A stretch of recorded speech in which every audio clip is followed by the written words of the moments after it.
Swerte mo kung mapagbibigyan. Ingatan mo pag-ibig na Isang kakaibig, kakaibig, kakaibig, kakaibig.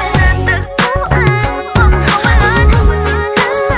Kakahanap na Isang kakaibig, kakaibig, kakaibig, kakaibig. Simple walang ate, prende lang siya lagi. Pagkakasundo ng puso't utak nyo ay grabe. Kayang sumabay sa trip ng inyong tropa. Siya pa yata makakatala sa'yo sa Dota. Di ka pahihirapan pa akyatin na ligaw. Kahit ang kaya mong ipakain na nga isa. Huwag kang magkakamali na pag-isipan siya ng jeep. Wala lang talagang kaso sa kanya kung mag-jeep. Marunong maglaba kahit wala sa itsura. Di na niya rin kailangan papamustura. At kahit na kanino mo dali nagpakilala na GGV ang lahat sa galing niya makisama. Di na nanakalat, di na mumulis ng cellphone yan. Pero magloko ka lang, lagot at mapipektasan. Oo, magaling siya makipagbiruan. Pero ang puso mo'y hinding-hindi paglalaroan. Swerte mo kung mapagbibigyan.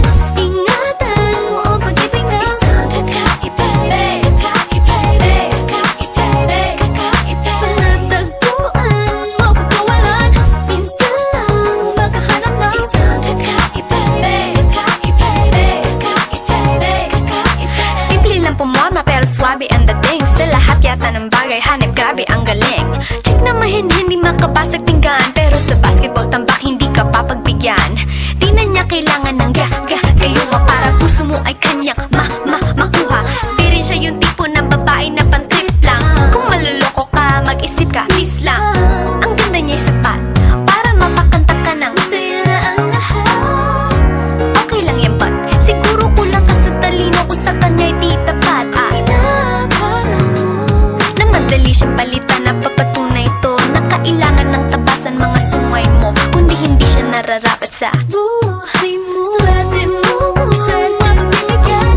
Ingatan mo ang pag-ibig na isang kakaibig, kakaibig, kakaibig, kakaibig. Natagpuan mo pagkawalan.